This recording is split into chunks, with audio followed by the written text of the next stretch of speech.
Hello everybody and welcome back to Red Eagle Politics. Make sure you guys like this video down below and subscribe to the channel if you are new.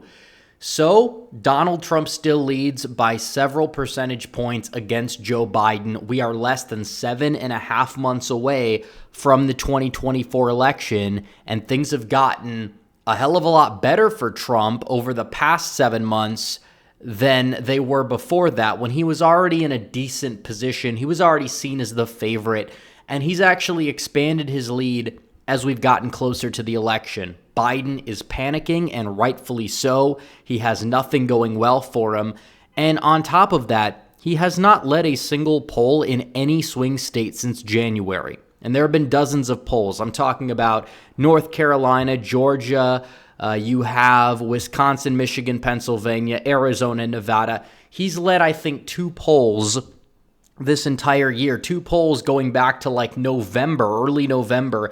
That's all he's really led.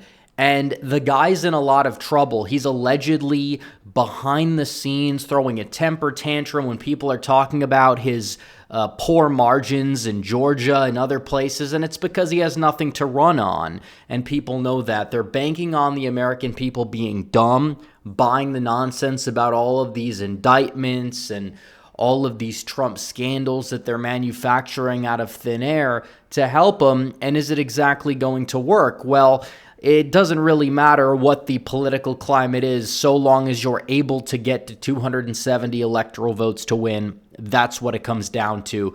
And we're going to be filling out in this video, not a prediction map, but what I believe to be the true battleground map as of right now, as of today. We're going to be filling it out, but it's important to understand, you have to understand how the battleground maps have changed since Trump came on the scene, because Republicans had to run the table and then some back then in order to even just have a shot. You would have to go out there and you'd have to win Georgia, Florida, Ohio, and Iowa. Those were swing states, and then you'd still need Arizona. You'd still need Nevada. Then you'd have to pick off one of these blue states like Wisconsin or Michigan just to have a remote shot at victory. Donald Trump did it in 2016, but also the electoral map has changed. It's completely opened up compared to what it used to be, and so much so to the point where CNN, of all people, they are predicting a Donald Trump victory right off the bat based off of polling, based off of other data. They're giving him Ohio and Iowa safe. They're basically giving him Florida, Texas, North Carolina, even Georgia and Nevada and Michigan. They're giving him a path to 270. This is a vast different climate that we're in right now, because then it was, oh, Trump doesn't have a chance of beating Hillary. He'd have to run the table and then flip a state that's predicted to go blue. Now Biden is going to have to do the same. He's going to have to win Arizona, Wisconsin, and Pennsylvania. Then he'd have to go out there and pick off a state like Michigan or Georgia or Nevada. It's an entirely different change of scenery, but I did want to fill out this map because where is the election really headed? What is the actual battleground map? I wanted to fill this out, and things can change, obviously. I think that Iowa and Ohio are going to be in the safe red column. Same thing with Alaska. And I think you could put Maine's 2nd district in that column as well. Republicans will take Florida. They will take Texas, both in the likely columns. Democrats in Florida are in complete and total shambles, even compared to 2020 when they were already in such shambles. And in Texas, this whole Blexit dream, I mean, they're pumping the brakes on it because they realize that it's not likely to happen, especially as Trump does better with Hispanic voters, which is why you may see Arizona turn a corner. It's partially why Nevada's turning a corner. Also, I don't know why Montana's not safe red. Okay, there we go. So there's that.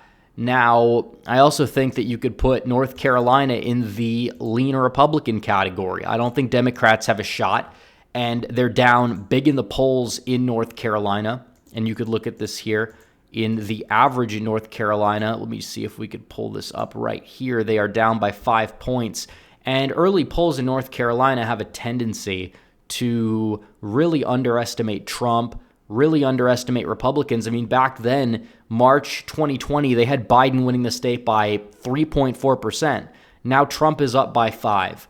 I don't know if he's going to win it by 5. I'm going to be cautious, but I will put that in the lean Republican category for sure.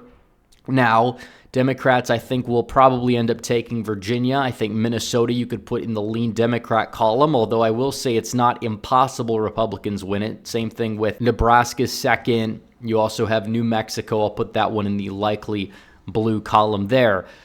So that's that. Now, in terms of some of these other states that I feel like are very important, you have to look at Georgia. Donald Trump in Georgia, he's up by 5 points in the polls, but he's also at 50%, which is the most important tidbit here. He's at 50 in 4 out of the 5 polls, and it'll just take a little shift back to get him there. And if he does, and you might see black turnout drop, and you will see Trump possibly even gain in some of those counties, maybe not the counties that are directly, surrounding Atlanta, but you do have some of the exurbs, and I think that if you talk about where the turnout drop-off's going to be, Trump may see a net gain in enough places where he'll be able to go out there and flip back Georgia. I think right now you could put it in the firewall. I think right now you could put it a part of the 251.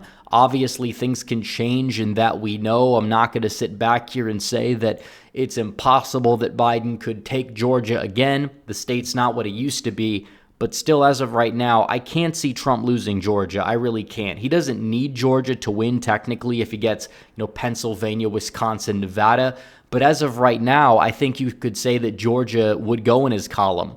I mean, he's leading the polls by 5 points. He's also up by 5 in Arizona, and he's at 49%. And if he gets that, I think he wins, plain and simple, in Arizona. Now, things can change, and Maricopa County is not what it used to be either.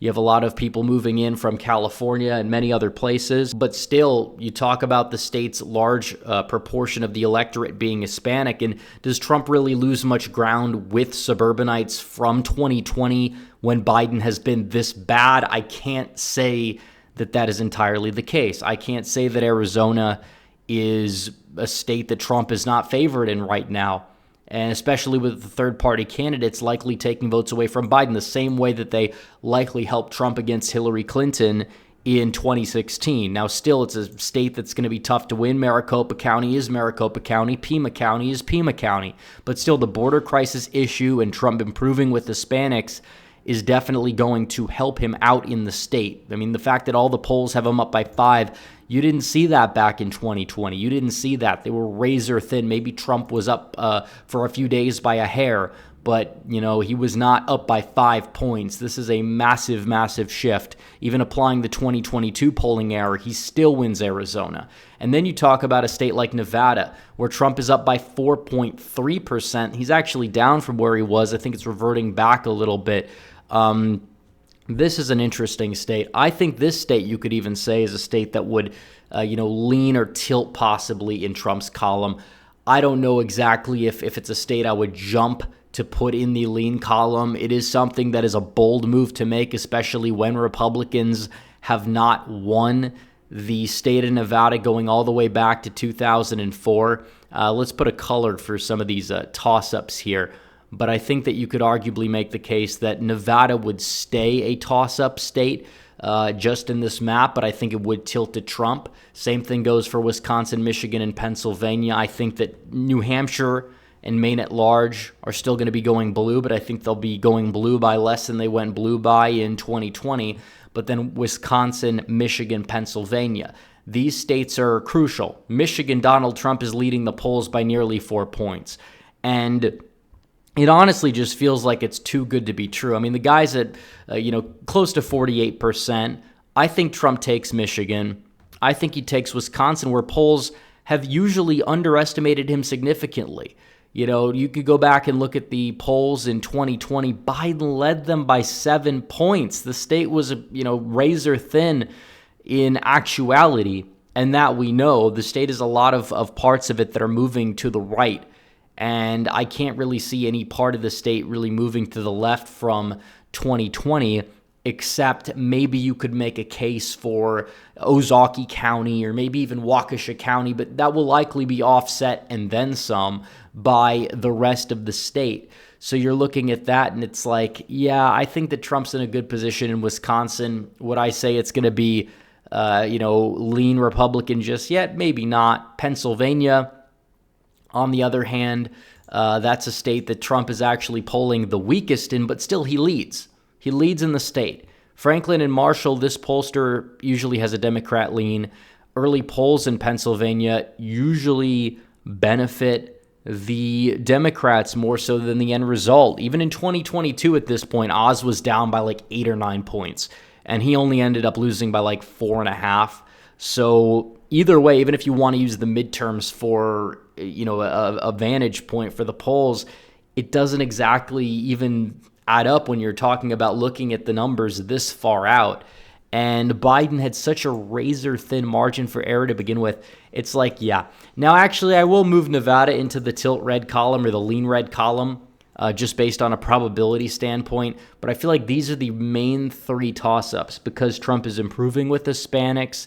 Democrats are struggling to energize black voters. So that means North Carolina, Georgia, those are going to go for Trump by 2+ points. Arizona, Nevada, possibly as well at this point. It all comes down to Michigan, Wisconsin, Pennsylvania. And currently, he is leading all 3 of these states in the RCP average, which usually they are underestimating Trump in the RCP average.